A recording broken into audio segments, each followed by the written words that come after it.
Hello everyone, and welcome to our team overview for Season 1 of the Pokemon Lure Draft League.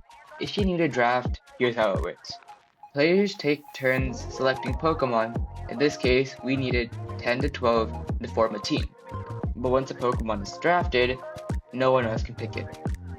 For this season, the VDL is doing a low tier draft, which means all the top tier threats like Dragapult and Iron Valley banned. I'm DinoTrooper, coach of the Apple Clan, and let's dive into our team. I had 9th pick out of 12 coaches, which isn't the best spot. Being in the middle of a snake draft means your picks are more likely to get sniped.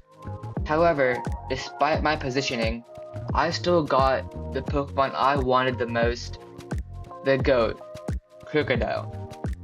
The VDL only allowed for one 19-point Pokemon, which is the highest tier, and Crocodile is an amazing choice, especially for how late I got it. Even in regular draft, it is solid, and in low tier, it's a monster.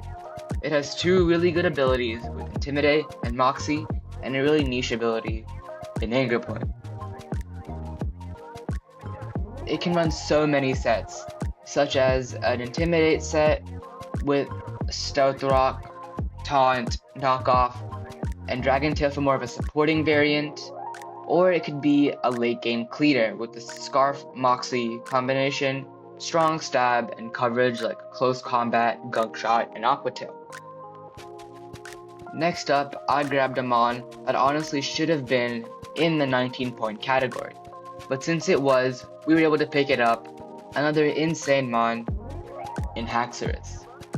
It has a massive 147 base attack stat, making it one of the best physical wall breakers in the format. It can also function as a setup sweeper with Dragon Dance or even go Swords Dance plus Scale Shot. It has two really good abilities in Mold Breaker and Unnerve. Mold Breaker allows us to ignore opposing abilities such as Sturdy, and Unnerve prevents opponents from eating berries, which is especially important for damage reducing berries that allow Pokemon to try and live attacks that Haxorus wants to throw out. Rivalry isn't the greatest ability, as genders are genuinely determined at random in Showdown.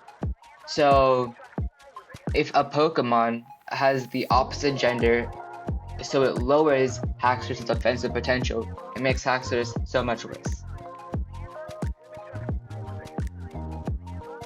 We picked up two really offensive Pokemon, so I decided I want to build up my defense next with Tentacruel.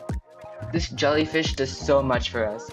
It's a good bulky water type with its 120 base special defense stat.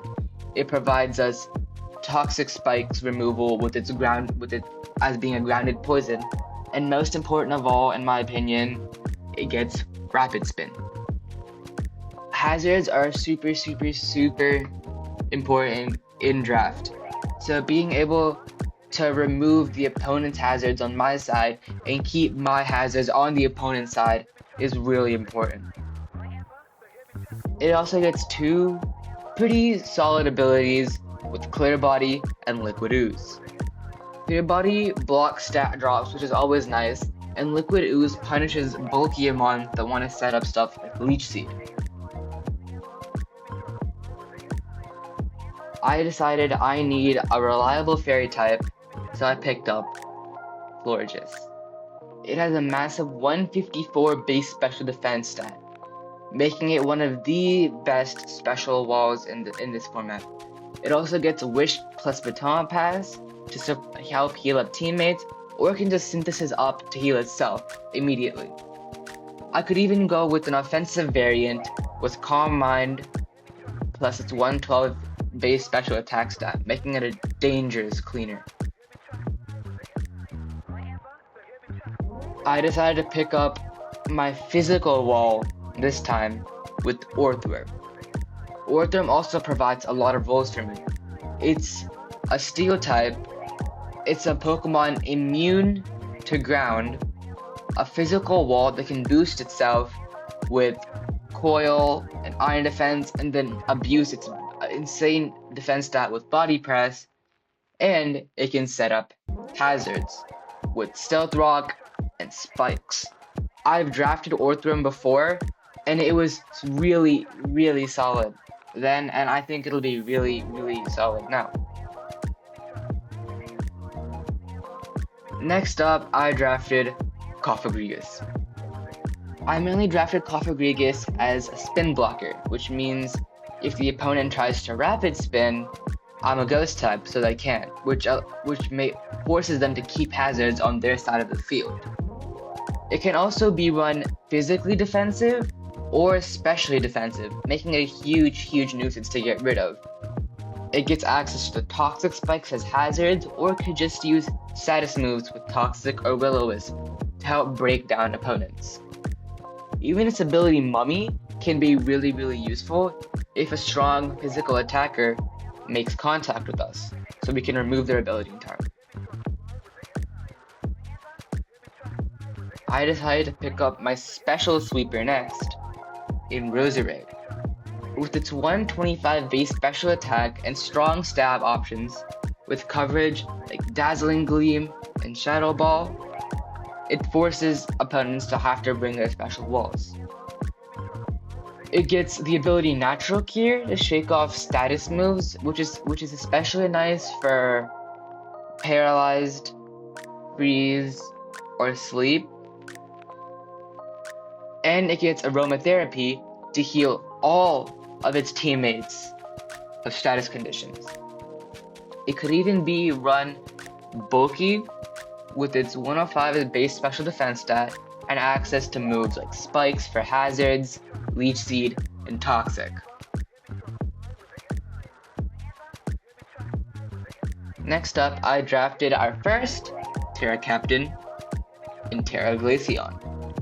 Glaceon has a really solid base 130 base special attack stat, so it can be used as a Choice Scarf breaker and just tear through opponents with its really strong Ice Stab. Obviously, Ice isn't the greatest defensively, so giving us that Terra option and terraing into types like Water makes it so much better. It even gets Wish plus Baton Pass for support. It gets Combine to set up sweep, and it could even use its Toxic Stall stats with its mildly bulky special defense stat to chip down opponents. Next up, we drafted a mon that I think is really underrated in a low tier draft, Terra Gumshoes.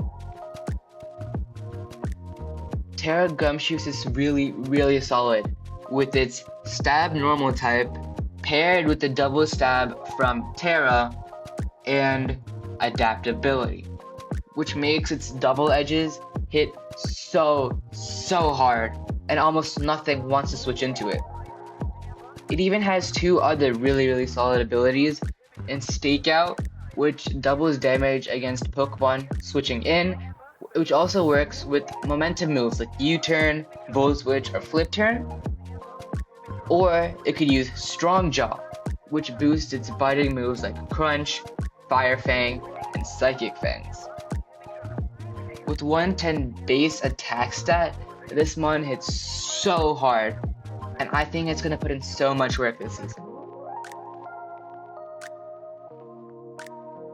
Our final pick is one that's really not used a lot, but I think it has potential in Wugtrio. Wugtrio has a base 120 speed and 100 attack stat, so it can outspeed a lot of threats and output really strong damage. Its abilities Rattled and Gooey help with speed control and allow it to outspeed mons that like to run Choice Scarfs.